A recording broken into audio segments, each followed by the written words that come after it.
The shadows of Al-Basir, deep in the heart of the Al-Basir desert, lay a forgotten village called Kasra, once a thriving oasis. It was now a desolate ruin, its walls crumbling under the relentless sun. Travelers passing through the area avoided it, for they had heard tales of its cursed history, a history tied to a powerful jinn. The story began long ago, when Kasra was flourishing. Its people were known for their wealth and arrogance, boasting of their prosperity and dismissing ancient warnings of respect for unseen forces. Among them was a man named Malik, a merchant who coveted power above all else. Malik had heard whispers of a mysterious cave in the mountains near Kasra, said to be the dwelling of a jinn who could grant any wish in exchange for servitude. Hungry for wealth beyond imagination, Malik ventured into the mountains alone, ignoring the village elders' warnings. The cave of smoke. The cave was exactly as the legends described, hidden among jagged rocks, its entrance marked by blackened stones. As Malik stepped inside, the air grew heavy and cold. A strange, sweet scent filled the space, and the shadows danced on the walls, as if alive. "Who dares enter my domain?" boomed a voice, deep and resonant, shaking the ground beneath Malik's feet. "I am Malik," he said, his voice trembling but resolute.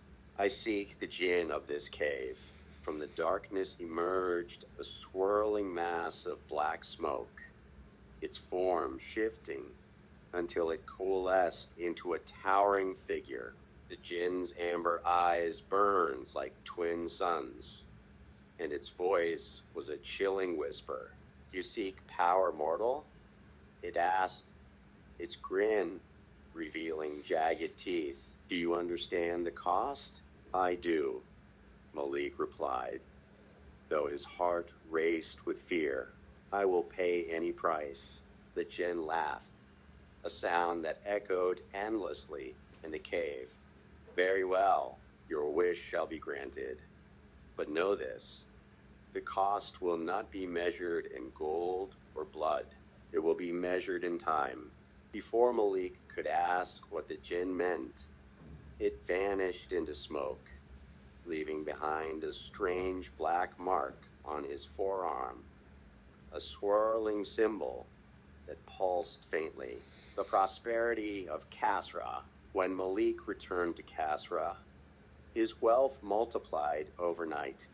His caravans, once laden with modest goods, were now filled with treasures, silks, spices, and gold.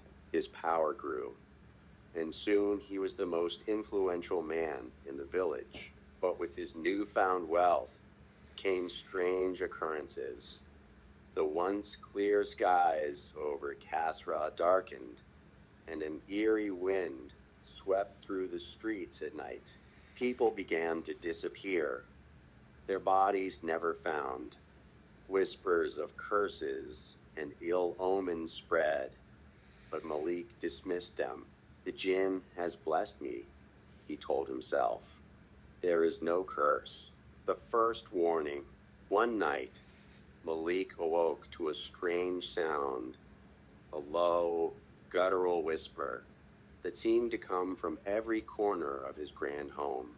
The black mark on his arm burned, and he felt an inexplicable pull toward his mirror. In the reflection, he saw not his own face, but the jinn's, grinning wickedly. "The price is being collected, Malik," it said. "Do not forget our deal." Terrified, Malik tried to bargain with the jinn, but it disappeared, leaving only its laughter echoing in his ears. The next morning, the villagers found that the oasis had dried up completely. The once thriving community was thrown into chaos, and many began to flee. Malik's wealth could not save him from the growing despair. The descent into darkness as the weeks passed. Malik's black mark spread, snaking up his arm and across his chest. He grew weaker, his body plagued by unrelenting pain. Worse still, he began to see shadows moving where there should have been none. They whispered his name, their voices filled with malice. The village was now almost entirely abandoned. Only Malik remained, trapped by his greed and fear. He wandered the empty streets, haunted by the voices of the vanished villagers. One night, unable to bear it any longer, he returned to the cave in the mountains. The reckoning, the cave was darker than before, its entrance hidden by swirling mist. Malik stumbled inside, calling out for the jinn. "You dare return?" The jinn's voice boomed, its form emerging from the shadows. "You tricked me," Malik screamed. "This is not what I wanted." The jinn laughed, its eyes glowing brighter. "You asked for power, and I gave it to you, but you were warned. The cost would be time, your time, and the time of your village." Malik fell to his knees, tears streaming down his face. "Please, take it back. Undo this curse." The jinn leaned closer, its smoky tendrils wrapping around him. "What is done cannot be undone, but I will offer you one final gift." Before Malik could respond, the jinn reached into his chest, pulling out a fragment of glowing light. Malik screamed as his body crumbled into ash, leaving only the blackened mark behind. The legend of Kasra. The jinn's laughter echoed through the desert as it vanished, leaving the ruins of Kasra to the shifting sands. To this day, travelers who pass near the area speak of strange phenomena. They hear whispers on the wind and see flickering lights in the distance.